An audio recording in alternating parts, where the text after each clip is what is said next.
Hello, good afternoon and welcome to my live chat. I'm Beth Upton. I'm a fundraising consultant who specialises in trust and major donor fundraising. You are welcome to come and ask any questions, pick my brains, just something that you want to have spoken about in the group during the next 30 minutes when I am live and able to talk about things, share my expertise, give you advice, answer your questions or anything along those lines. There was a question that came up last month around emerging themes and trends. So are there any emerging trends in major donor fundraising? And I guess it depends whether you're looking at the practice of major donor fundraising or the practice of philanthropy, which I guess is the other side of the coin for us. And I'm definitely seeing a change in how the philanthropic actions of high net worth individuals are discussed and described, measured even, and given airtime. So the leaders, I would say, in that field who've really come to the fore since 2020 are the Beacon Collaborative. I mention them every time I speak to anyone about major donor fundraising. If you don't follow them, you should. Kath Dovey, who founded the Beacon Collaborative, I think comes from sort of wealth management type background. So she's familiar with high net worth individuals and ultra high net worth individuals, and she is doing her best to uncover the state of philanthropy, so large gifts from those audiences. She's talking to government, I know, about how to have a pro-philanthropic approach to taxation and other things like that. And the Beacon Collaborative regularly publishes information that they've learnt about high net worth giving, ultra high net worth giving to charity. In November last year, they published something, I haven't got it in front of me, I might get it wrong. I think the finding was that following their research, they estimate that giving from that audience, so if you look at high net worth individuals as a specific audience with a definition and ultra high net worth individuals with a specific definition, giving from that audience in the last 12 months running up to the publishing of the survey stood at £7.7 billion. Now, as a sector, we don't have a uniform way by which we all allocate major gift fundraising. We don't have the same definition of what it is, never mind have any clear rules about how we account for it. So it's really impossible from our side to look at charities and say, well, so-and-so is getting this share and so-and-so is getting that share. We don't only allocate our major donor fundraising income based on whether a person is technically a high net worth individual or not. We can have non-high net worth individuals giving substantial sums of money and we would still count that. And I think that's an interesting, just juxtaposition of viewpoint there. So I would say that feels like an emerging trend. There feels like there's more chat around philanthropy. I'm also seeing more philanthropy advice, philanthropy advisors. Beth Breeze published a book last year about the role of philanthropy advice. And there are a couple of other people. So it feels like the encouraging of wealthy people to be philanthropic and the noting of their philanthropy and the rewarding and recognising of it is an emerging trend. From our side as fundraisers, I'm always loath to kind of risk opening up a conversation that might be like, we need the next ice bucket challenge. That wasn't a trend, that was a one-off viral activity and there was a really good reason it worked. I don't think in high value fundraising we need new and trendy ideas. I think we need to do what we know works and do it well. My observation broadly is that most organisations are doing their best but could do better. So one of the things I still see that I wish was a trend, I wish this was a trend and it was changing, is that so many organisations have privacy policies where they are written from the lens of risk avoidance, risk reduction to the charity, rather than from the lens of safe and legal fundraising to enable the charity to do well. So, and then that depends, when you get your data protection person to write the privacy policy, because the legislation is kind of like a range of guidance. There's no literal hard and fast rules. That person will write based on the brief they are giving. So if the brief they are given is to protect the charity at all costs, they will write something that's super risk averse. and they might write out the ability to do wealth screening, they might write out the ability to do cold research on potential donors, that sort of thing. Whereas if the brief to that person is, we need to make sure all of our fundraising is flourishing within the construct of legislation and regulation, then it is absolutely possible to add wealth screening, cold research and lots of other things into your privacy policy and enable your teams to do them. But it certainly is slightly more risky, or it is certainly seen as more risky anyway. So that is a trend I would like to see, and I realise that is not the question I was asked. But in terms of trends in how we do fundraising, I'm not seeing any, and I don't think that's necessarily a bad thing. You know, what do we know we need to do? We need to have really compelling proposition. We need to build genuine relationships. We need to not put too many of those on our plate so that we can do each of them well. We need to demonstrate to our donors that their gifts make an impact. We need to say thank you. You know, it's the tried and tested stuff that I think is what works and is also what I want to see more of. So I hope that answers the question. Do feel free to drop your comments into the chat to ask me any more questions. I can see there's sort of a dozen or so of you watching me live. I'm really pleased to say that next month's live chat I'm being joined by my colleague Kitty Hazel. Kitty works for me at Tree Fundraising, and she and I have co-authored our Mastering Major Donor Fundraising training. Not that that's what we want to talk about. Kitty, before she became a consultant, has worked at some really big charities. She's worked at Samaritan, she's worked at UNICEF.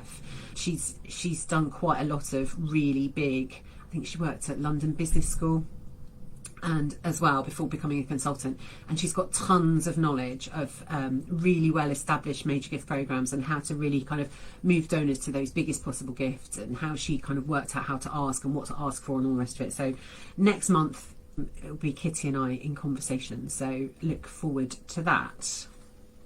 Jessica, hello, good afternoon. Jessica says, I need to get some mojo to really get started in major donor fundraising. What might I do for inspiration and easy ways to get going? And that's a big question, Jessica. I guess the question is, where are you? So do you have a prospect pool? Do you have a compelling proposition?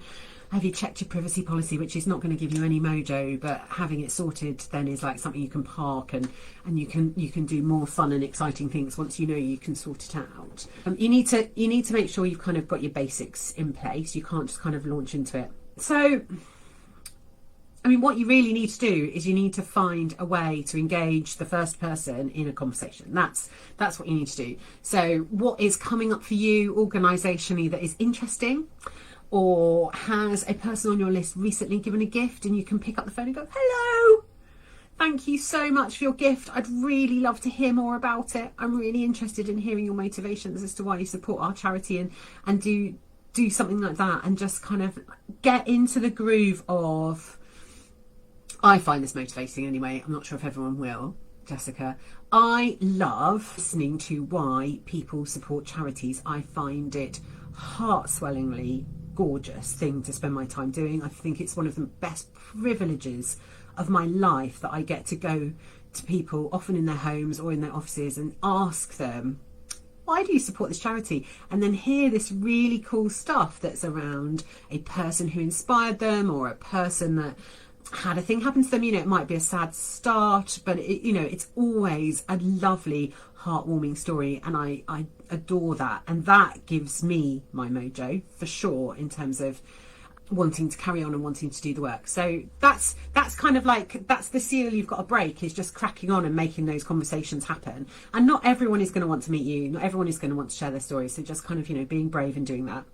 How you get to be brave depends on you. I have a bit of a different suggestion. If you really feel like you're lacking a bit of mojo and a bit nervous about it, is I have taken improv classes. I actually did them online during the pandemic, and even last year when they were still available online, and pre-pandemic I did in-person improv classes, and I am never going to be on the stage. I am not good. But what it has given me is an ability to think on my feet. So improv is improvisation. If you're not familiar, it's a form of acting where you don't have a script and you work as an ensemble and you all agree to some basic rules around how you will build the conversation and build the situation forward. So you might have an outline sketch. And one of the basic tenets is that you accept whatever is given to you and you run with it. So if someone says something that takes the conversation out in a way that you weren't expecting it to go, instead of going, no, I didn't want you to say that, I wanted to talk about zebras, you take what you were given and you run with it. And so you end up talking about llamas instead, or whatever. You know, you could end up talking about the moon instead. It could be completely different to where you were. And you very much learn through improv to sit in the moment, actively listen to what is being said to you and respond to what's being said to you, rather than respond to what you hope will be said to you, or your prepared script that you thought you were going to get across today. So I've already mentioned in today's call that we want a really compelling reason to ask these people to give, and we spent ages on that, quite rightly, and we learn it and we think about our language and our tone. We have a written version and a verbal version and a brief version and a detailed version, and all of that is really important, and it's one of the things we spend time doing. It's then really tempting to have that as a set piece that we must share in those meetings, rather than what you actually should do is be ready if the conversation goes in that direction, but allow that person to really steer the conversation in the direction they want, and not feel that you ought to present your thing. You ought to actually listen to them. So in terms of Mojo, improv classes really worked for me, and it also really helped me, Jessica, when I came back from having my son. I had a career break then, and then I had another break during the pandemic where I had to look after my children. And so the most recent session, although it was online, really helped me kind of like remember some of that stuff and feel much more in the moment and much more capable of responding spontaneously to people. So I hope that helps a little bit. Sally, we're at the very start of this journey with a centenary next year. Have a number of connections being suggested and made. We're a tiny team. So what's the essentials? Right, Sally, the essentials. Make sure your privacy policy lets you do good fundraising.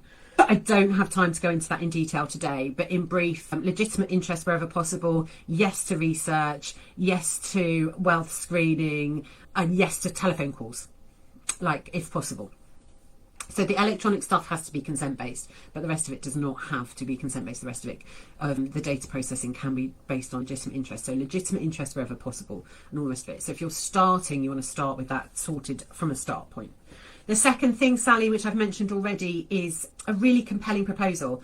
Turning 100 is a very internal thing, unless there's a good reason why you still exist 100 years later. So let's take Cancer Research UK, for instance. You won't see them celebrating their centenary. I think it's already happened for a start. But you won't see them celebrating that because it's nothing to be proud of that they haven't cured cancer yet.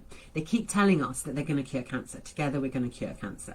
And actually what they've learned over the years is that this is an incremental journey of improving patient chances and improving outcomes and improving diagnosis, and it's very complicated. So they don't talk about their anniversaries and their centenaries because it's not a huge milestone for the public. What Cancer Research UK would focus on is if there was a huge milestone in research. There was a few years ago, there was some really massive forward-moving thing on breast cancer, and all of the charities made a big fuss about it because they'd all collaborated, and it was a massive global thing, and I can't remember what it was now, but I remember that it was there and thought, now that is a hook.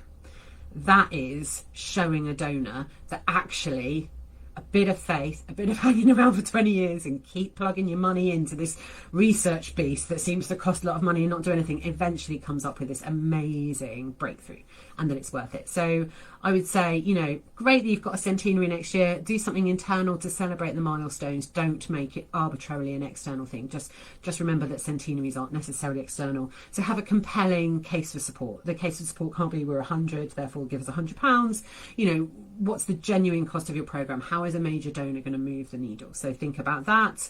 And then just start having conversations with a few people. You are a tiny team. The other essential is don't bite off more than you can chew. If you start having conversations with 50 people, it very quickly becomes a huge workload and very overwhelming, and you will probably disappoint all 50 of them because you can't do a good job. So choose 2, choose 5, choose 10. You decide what the number is that you can manage well. Have those conversations. Some of those people will self-select out. You'll get a check for a couple of grand, check for grand. That's fine. You've got more on the list. Just move on. Have conversations. Listen more than you talk. Find out from people why they would support your charity and what interests them about it, and then help them to understand that what they are interested in can be obtained or solved or otherwise made better in the world by this donation. So you need to make that arc between where people want the world to be, where the world is now, and the fact that they can move between those two things and make that gap smaller.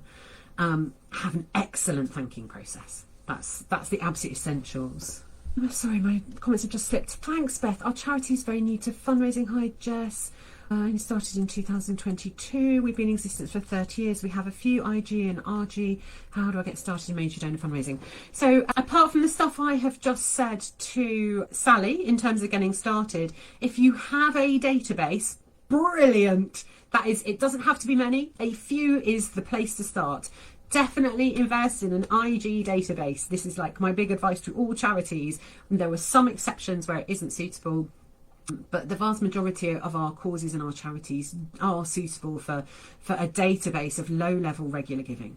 If you look at all of the big successful fundraising charities that someone eventually will say, well, we're not doing as well as British Heart Foundation are, or look how great Macmillan do, or whatever it is they're going to say.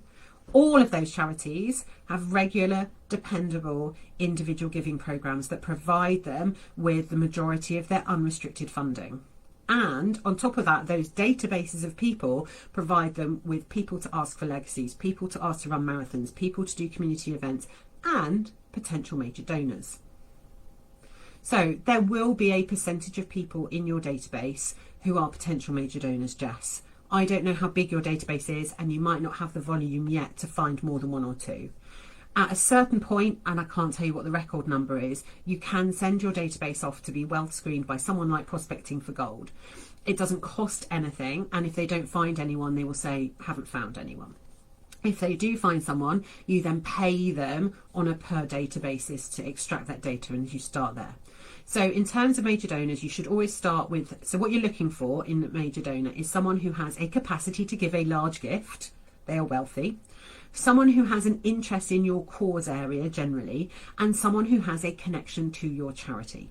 So if they are on your database, they definitely already have an interest in your cause area and a connection to you. You just got to work out if they're wealthy. If you can't do wealth screening, the other option you have is to look for look for little hidden clues in your database. There'll be certain wealthy postcodes, titles, sirs and lords and ladies tend to be wealthier people. Are you allowed to look at where they bank? So things like where they bank, if they bank at Coots, you have to have a certain amount of money to bank there. Those things you can do some segmentation by the little clues. You can also just draw out your data and look at who is giving what volume. So literally like sort your database by recency and frequency. So someone who's giving £10 a month, that's 120 quid a year. That's not a major donor gift, but that's not an insubstantial sum of money. It's a clue. And from that, you could then write an appeal to those people for a one-off gift for several hundred people. So you could kind of work your way. If you can't do wealth screening to find out those people, you could kind of work your way up some bands and get some mid-value gifts and then work your way up there. That's another way to do it as well, Jess. Mandy has no individual giving whatsoever. We're thinking to go for major donor fundraising direct and trying to meet some high net worth individuals at events. Wonder what Beth thinks. So I was actually talking to someone on the group about this earlier. It might have been the Trust Fundraising Hub. Sorry, I run two groups. Another way to find wealthy people who fund in your area is to go to events about your area. So the example I used in the chat earlier was if you're an education charity, and I do think it was in Trust Fundraising Hub because they were looking for trust funders. This works across both. If you're an education charity, what are the education symposiums and conferences out there that have a tendency to talk about new and innovative approaches? If you are a research charity, where are the people congregating who are talking about innovations and changes in research? People who genuinely care about a cause area.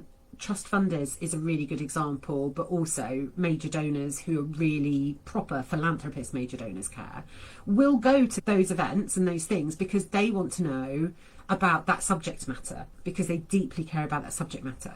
So I suggest you start doing the circuits of symposiums talking about cause area rather than looking at where do donors hang out, and because they tend to not want to invite fundraisers. Or perhaps you are an expert in that field and you already run those events, and just thinking about how can you attract people you know are interested in that to come and listen, making it clear that it won't be like an ask meeting. You know, we really want your advice, we really want your input, we can see that you're an expert in this field, we'd love to share our findings with you to help you think about how you impact on this part of the world's problems in the future, that sort of thing. So that is something I recommend. And also online. So interestingly, again, I think I've just seen it on the major donor group. Someone's asked for some LinkedIn training, and I've gone back and said, tell me what you want to see, what success looks like for you out of that. So we have this amazing social network, LinkedIn, and we can search by job titles and we can search by interest, and it takes ages because we have to build up our networks, and we can only connect with people who are one step away from us, and it's really difficult to get people who are strangers to connect with us, and we can't be clunky and awful. I'm sure you've all had those sales messages on LinkedIn. It can't just be me, right? Where someone connects with you and instantly you've got like an essay in the private chat about how they want to sell their product to you. You know, you can't do that. You can't forget that this is about genuine relationships. But if you build your network over a period of time of influential people who care about those topics, and you post content that is of interest to them, so you share what your organisation is doing in that field, but you share what else is coming out of that field, you share the public news, and you become a trusted source of knowledge about solving this world problem, over time you will connect with them, they will comment, you can comment on their stuff, and you build a relationship online. It is a long and slow road, but you can definitely do that as well. And I don't suggest you do any of these things in isolation. Tracy, loving the idea of doing improv classes. Honestly, I love it. Like, I'm a bit of an improv kind of geek now. I have books on it, and I use improv techniques in our training courses as well, which the first time I mention it to the new cohort, they was a bit like, and then, you know, 5 minutes in and everyone's having a right giggle. Never apologise for being late to join our live chats. They drop in and drop out, so that's absolutely fine. Sepsis research, real challenges your end getting your trustees on board. I hear you, I sympathise. Understanding the pressing need for their help and involvement. Any tips would be greatly appreciated. Trustees and senior team wanting quick return is a pain for Lynn.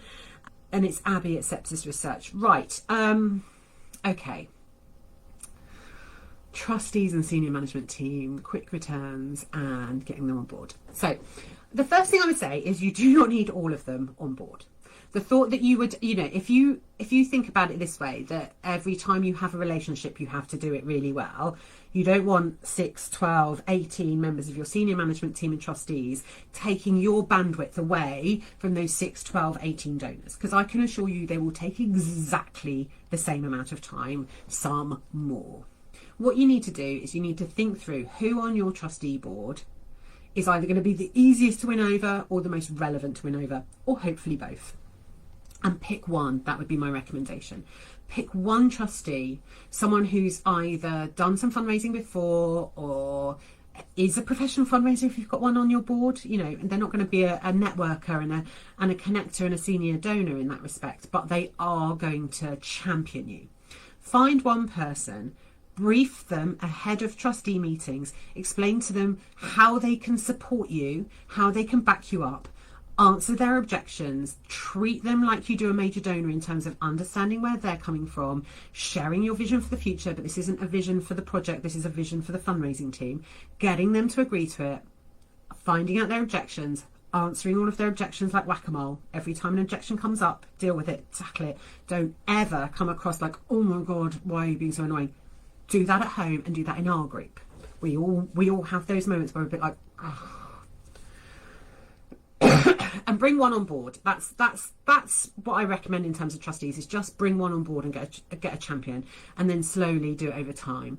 In terms of change, and that is what we're really asking our trustees and senior management to do, is to deal with change. We're asking them to adopt a different way to raise money, adopt something that feels risky to them. We've already talked about at the very beginning that privacy policies can be written in a really risk-averse way, and trustees have a tendency towards risk aversion. Our legislative requirements encourage a risk-averse approach. You know, there's no entrepreneurial spirit that is encouraged in the charity sector, and trustees are volunteers and they're generally scared of getting it wrong. So be the subject matter expert, assure them that you know what you're talking about and get it right. Recognise that they are risk averse, and just the way to bring people in on change is to make small changes that prove that you are trustworthy. So don't go for the end goal. Don't get them to sign up to do tons of events. Like I say, the way to do it is to pick one off. Either the most objectionable or the most supportive, I think, is the one to pick off, and work with them over a 6-month view, and then get them to bring the other trustees on board. Quick return is just unrealistic, Lynn, and I mean, I'm a bit old and a bit blunt, and I'm a consultant and I can get away with it, and I recognise that not all of my advice is suitable if you're in-house, but I'd be like asking them, where are they seeing those quick returns from other charities? Because you'd love to learn from them. And that is a very sarcastic answer. So maybe you need to think of something that's slightly less sarcastic than that. But, you know, it's just not fair. And you're entitled to tell people if they're being unfair. You don't have to tread a careful line. If someone's saying, I'll invest in a major gift programme, but only if we can see gifts in the next 6 to 12 months, say, then no, because I cannot achieve those results and I'd rather not have that hanging over me, thank you. And then when they say, well, we need to raise more money, go, yes, and I put forward my proposal for that, but you made it unrealistic, so we can't do that. So where do you think the money is going to come from? And a very polite version of where do you think the money is going to come from is a really sensible question to ask around the table with SMT. Everyone is facing rising costs. You know, I read the Lark Howell newsletter this morning, and one of the headlines that she's pulled out of the latest NCVO Almanac is that income across charities has dropped 11% in the last 12 months. The 2023 Almanac is showing an 11% drop in income. And, you know, we all know that inflation hit 10-11% last year and is currently running at whatever it is, 5-6%. There is a disconnect there, and none of us can magic it out of nowhere. And if we can't magic it out of nowhere, then we need to know what we do fundraising well to magic it out at all. And that just takes time. We can't rush the growing of an oak tree, however much we might want to. And if we want oak trees, then they take the time they take. And it's just a really hard conversation, Lynn. I feel for anyone who's got to have that conversation. I'm very sorry for you having to have those really hard conversations, but nonetheless, that is the conversation it needs to have. Mandy, what you've advised is what I'm doing. Well, that's brilliant, Mandy. I'm really pleased. What I'd love, Mandy, is if you can keep track of all of this networking you're doing, LinkedIn, in person at these events, and do a case study for this group, because it's something I say all the time and I get a lot of pushback on. What does that mean? What does that feel like? I don't think I can do that. But I'd love to have a case study where it's worked. I'd love to stay in touch with you about that. Stephanie, you are a hedgehog rescue. You take 100 patients at a time but need to quadruple in size. Good Lord. No idea where to even start. Do we get people in to help us? Can we learn to do it ourselves? I can save lives, but terrible at asking for money, though, as I'm not socially inept. Right, Stephanie, everyone is terrible at asking for money until they practice. This is not something any of us is born with. We are, I still feel nervous about it, so don't worry about that. I guess in terms of where do you start and needing to quadruple, you start with what does that mean? Do you need premises? Do you need staff? Do you need medical equipment? And you create a plan for what quadrupling, why do you need to quadruple? How do you know that going from 100 to 400 is the right number? You sure you shouldn't go to 600? So you need to justify all of that and have a document that is, this is what we need to do and this is how much it's going to cost.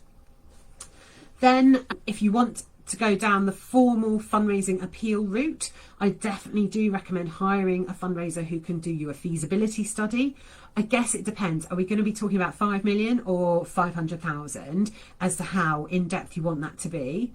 And that consultant should be able to, if they do a good job, the feasibility study will say, yes, it is feasible for you at this stage in your organisation to raise this money and this is what it will take. Or no, it is not. We think you can only raise 2 million of your 5 million or whatever. The really important thing when you buy a feasibility study is to be given the data that has driven the decision. And I know that that is not always common practice. So when we do them, we hand over all of the research. We show people how we got to that. We show the workings, we give the data, so that if that organisation then wants to run with the appeal, they're not having to buy something for a second time that they've already bought off us for an assessment. So if it's a big number, yeah, get a professional in. And I would start by asking around on a couple of the Facebook groups, this major donor group, the trust fundraising group, for some advice. Once you know how big your appeal is going to be, I'm looking at a £500,000 appeal. Can anyone advise me on someone who's run those? I want a feasibility and planning study. So you will have to pay up front for that. And then, and then you'll be able to go from there. So that's my very nutshell advice, Stephanie. Thanks for the feedback, guys. I'm really appreciating that. Thank you. Paula, we identified one trustee who hosted drinks in their home for some of their contacts. We told the story that they made the ask. 2 donations so far, not large, but a start. Brilliant, Paula. I think that's a lovely story. Thank you. Just showing that it works there. And it is, major donor fundraising is all about, it's a start. You have to start small. You guys don't have limitless pockets and huge budgets that your trustees are going to throw at this. And let me tell you, the organisations that could have huge budgets also have to start small. You have to start with who you know in a manageable way, proof of concept, and move out and move out and move out. This is not a mass marketing type of fundraising. This is personal one-to-one relationships. Mandy, just wanted to say there are a few trusts giving specific grants to animal charities if you're a registered charity. I think what Beth says is entirely right. Of course, if you can pay for a day or two worth of consultant. Absolutely. So going back to Stephanie at Hedgehog Rescue, if you can't afford a feasibility study, the other thing you could do once you know how much you need to raise, pay someone for a couple of days of research and then get those applications out yourself. We offer, this is not a sales pitch, but just so that you know what's on the market, we offer that. We would do a couple of days research. We could then even come up for a couple more days with like a standard proposal for you to help you really frame that well, that you would then use as a template to tailor to specific places if doing the applications yourself is the right way to go. Trusts is easier to ask in terms of it's written, so you don't have that face-to-face asking thing that makes people so uncomfortable. But also remember that trusts are legally set up to give their money away to charity, so you are only enabling them to do the thing they want to do anyway, and you're just highlighting that giving it to your charity is the best possible way to do that. So definitely don't feel rubbish about asking for trust money. And the work you do is important, right? The hedgehogs need rescuing. You've already said that there's 4 times the number that aren't rescued as you need. So hold your head up high and be proud that you do amazing work, and know that you will attract people who care about your work, and that will make it easier to get the money. I mean, there will come a point where you have to say, will you consider a gift of, and you'll have to ask, but be proud and know that you're doing it for really good reasons. As I've said, we are doing this every month. I'm doing a chat. I'm trying to not make it a monologue. So next month is going to be Kitty Hazel. A couple of final comments. Do you think financial planners are a way to find major donors, Michaela? Yes, no. I mean, I've never had huge success.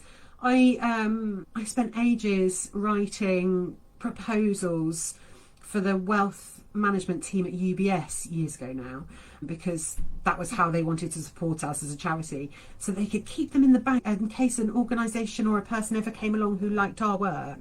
And that feels like an awful lot of upfront work for no reward, and it was literally no reward. Financial planners will be limited in that they will probably not be able to persuade in the way that solicitors can't persuade when people write legacies into their wills. So a good financial planner will push back and say, well, we can't be promoting one charity over the other. That said, when someone comes forward and says, I really want to consider my philanthropy, if the financial planner doesn't know you exist, they're never going to suggest you. So maybe, probably, I'm yet to have it proven to me that it is actually worthwhile, but that's not to say no. Thanks for the kind words, everyone. Bye for now.